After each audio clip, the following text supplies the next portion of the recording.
بسم اللہ الرحمن الرحیم۔ السلام علیکم، میں ہوں عدیل وڑائج۔ آج میں دفتر خارجہ کے باہر سے آپ سے مخاطب ہوں۔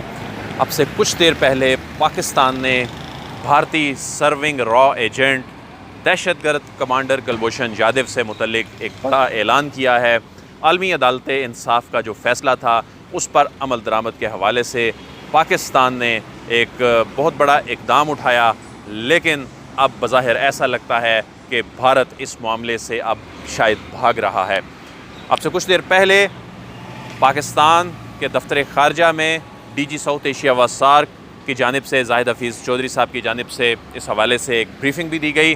اور اس میں یہ بتایا گیا کہ پاکستان نے عالمی عدالت انصاف کا جولائی 2019 کا جو فیصلہ تھا، جس میں یہ کہا گیا تھا کہ بھارتی دہشت گرد سرونگ را ایجنٹ کلبھوشن یادو کو پاکستانی عدالت میں ہی ریویو اور ریکنسیڈریشن یعنی نظر ثانی اور اپیل کا جو معاملہ ہوتا ہے اس کا اس کو حق دیا جائے۔ بھارت جو چاہتا تھا کہ عالمی عدالت انصاف میں جو اس کی پلی تھی کہ اس دہشت گرد کو رہا کیا جائے، اس کی سزائے موت ختم کر دی جائے، وہ نہ تو سزائے موت ختم ہوئی نہ ہی اس کو رہا کیا گیا۔ دوسرا بھارت کا مطالبہ یہ تھا کہ اگر نظر ثانی کا اس کو حق دینا ہے، اپیل کا حق دینا ہے، تو اس صورت میں بھی پاکستانی عدالتوں کے اندر یہ کیس نہ چلے۔ پاکستانی عدالتوں پر اس پر اعتماد کا اظہار نہیں کیا تھا، لیکن عالمی عدالت انصاف نے بھارت کا یہ مطالبہ، یہ استدعا مسترد کر دی تھی اور کہا تھا کہ پاکستانی عدالت میں ہی ریویو کا اور ریکنسیڈریشن کا معاملہ چلے گا، اور رہائی کے حوالے سے تو صاف صاف اس کی استدعا مسترد ہو گئی تھی۔ اب ریویو اور ریکنسیڈریشن ہونی تھی، یعنی فوجی عدالت کے فیصلے کے خلاف پاکستانی سول عدالت میں، اعلیٰ عدالت میں یہ معاملہ چلنا تھا۔ اس کے لیے مئی 2020 میں پاکستان نے ایک آرڈیننس جاری کیا، اور اس آرڈیننس میں یہ کہا گیا کہ 3 طریقوں سے یہ ریویو اور ریکنسیڈریشن کا فورم جو ہے استعمال ہو سکتا ہے، اور 60 روز کے اندر کی ڈیڈ لائن دی گئی کہ 60 روز کے اندر اس آرڈیننس کے جاری ہونے کے بعد یہ اپیل دائر کی جا سکتی ہے۔ وہ 3 فورمز کیا تھے؟ ایک، کمانڈر دہشت گرد کمانڈر کلبھوشن یادو خود اپیل کرے اس میں۔ دوسرا یہ تھا کہ وہ اپنے کسی لیگل ریپریزنٹیٹیو کے ذریعے اس میں اپیل کرے۔ تیسرا یہ اس میں گنجائش رکھی گئی تھی کہ جو سینڈنگ سٹیٹ ہے، یعنی جو بھیجنے والی ریاست ہے جس نے اس دہشت گرد کو بھیجا، یعنی بھارت، وہ اس جو ایک سہولت پاکستان دے رہا ہے وہ اس کو اویل کرنے کے حوالے سے آگے بڑھے، یعنی بھارت جو ہے پھر وہ اپنا کو وکیل مقرر کر کے کلبھوشن کو یہ ریویو اور ریکنسیڈریشن کا فورم دینے کے لیے وہ پھر اپیل کرے۔ مئی 2020 میں یہ آرڈیننس آیا۔ مئی 2020 میں آرڈیننس آنے کے بعد اب جولائی میں، یہ غالباً 19 جولائی کو اس نے لیپس کر جانا ہے۔ ابھی تک پاکستان لا علم ہے کہ بھارت نے کوئی وکیل مقرر پاکستان کے کسی وکیل کو مقرر کیا ہے یا نہیں کیا، کیونکہ اس میں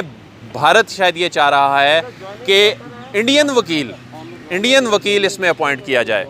انڈین وکیل، پاکستان کا قانون اجازت نہیں دیتا کہ کوئی بھارتی وکیل پاکستان کی عدالت میں آ کے کیس لڑے، اس کے لیے پاکستانی قانون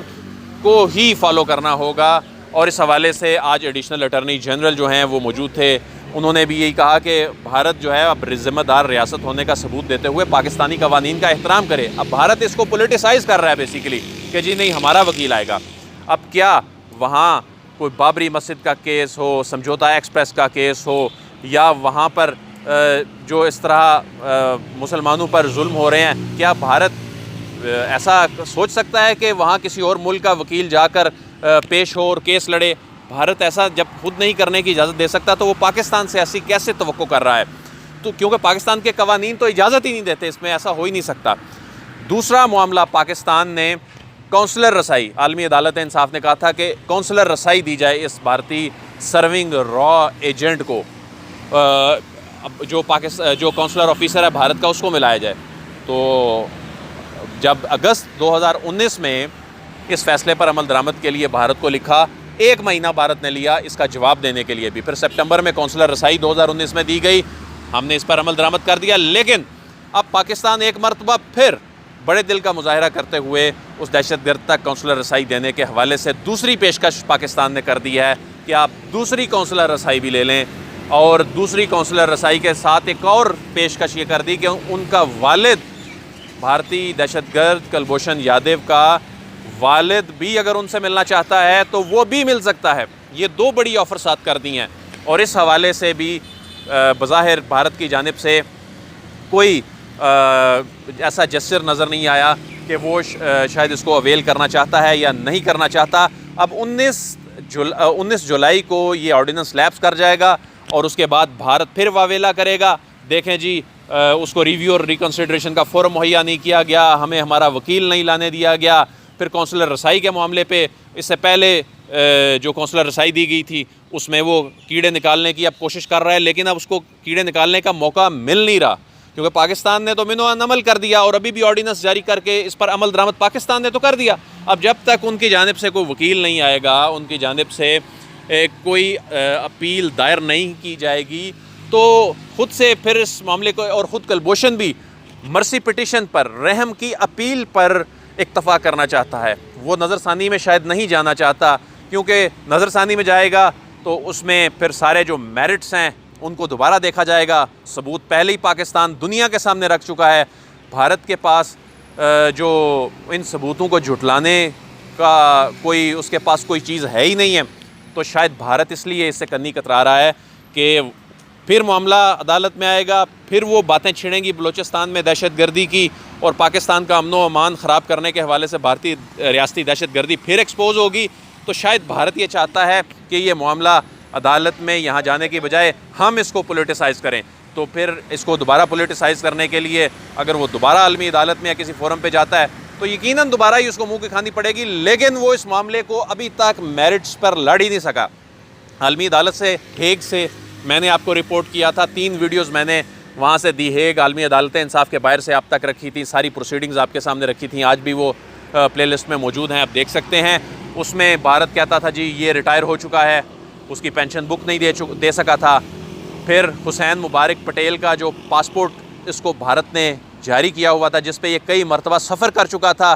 تو اس کا پاکستان نے فرانزک آڈٹ کروایا تھا، جس میں یہ پتہ چلا تھا کہ یہ بالکل جینون پاسپورٹ ہے، بھارت اس کو نہیں جھٹلا سکا تھا۔ تو ایسی بہت ساری چیزیں تھیں کہ نہ تو بھارت یہ اسٹیبلش کر سکا تھا کہ یہ جو ہے ریٹائر ہو چکا ہے، یہ بلکہ یہاں پر جب اسی فارن آفس میں اس کی والدہ اور اس کی اہلیہ سے ملاقات کروائی گئی تو انہیں بریف کر کے بھیجا گیا کہ آپ نے کہنا ہے کہ کلبھوشن تم تو دہشت گرد نہیں تھے، تم تو تاجر تھے، تو اس نے اپنی والدہ کے سامنے، اپنی بیوی کے سامنے کہا کہ نہیں، میں انڈیا کے لیے کام کر رہا تھا اور میں نے دہشت گردی کی ہے، میں کوئی تاجر نہیں تھا، میں سرونگ را ایجنٹ تھا۔ تو یہ یقیناً ہر سٹیج پر بھارت کو سبکی کا سامنا کرنا پڑا، بڑے بڑے فورمز پر اس معاملے پہ۔ یہ بہت بڑی ایک ڈیولپمنٹ تھی، پاکستان کے قانون نافذ کرنے والے جو ادارے ہیں، پاکستان کے انٹیلیجنس ادارے ہیں، ان کی بہت بڑی کامیابی تھی۔ ملک کی تاریخ، دنیا کی تاریخ میں ایسا بہت کم ہوتا ہے کہ کوئی سرونگ اتنے بڑے لیول کا، اتنے بڑے رینک کا جاسوس جو ہے وہ آپریشن، کسی کاؤنٹر انٹیلیجنس آپریشن میں وہ پکڑا جائے، اور یہ ایک ریاست کی بہت بڑی شکست ہوتی ہے جو کہ اس وقت بھارت کو شکست ملی۔ اور الحمدللہ پاکستان کے حالات جو ہیں وہ جو نارمل آپ کو اب نظر آتے ہیں، پہلے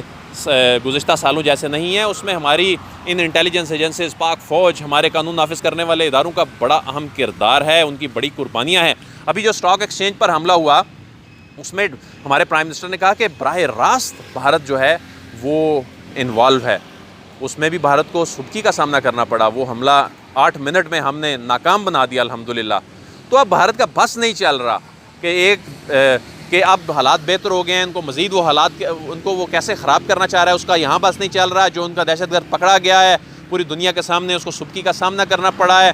اس سے وہ کیسے نکلے، اس سے نہ نکلا جا رہا ہے۔ اب یہ معاملہ نہ نگلا جا رہا ہے نہ اگلا جا رہا ہے۔ تو اس معاملے پر ہم آپ کو مزید بھی اپڈیٹ کرتے رہیں گے، کیونکہ 19 جولائی کا بھی بہرحال وقت تو ہے، دیکھنا ہے کہ وہ اس 19 جولائی تک اس کو اویل کرتا ہے یا نہیں۔ اس معاملے پہ اب 19 جولائی کو اگر اویل نہیں کرتا تو اس کے بعد بھارت کا پھر کیا ری ایکشن ہوگا، یا اس سے پہلے بھارت اس پر کیا اپنا رد عمل دیتا ہے، آنے والے دنوں میں اس حوالے سے کئی ڈیولپمنٹس جو ہیں وہ متوقع ہیں۔ عدیل وڑائچ کو اجازت دیجیے، آپ سے پھر ملاقات ہوگی، اللہ حافظ۔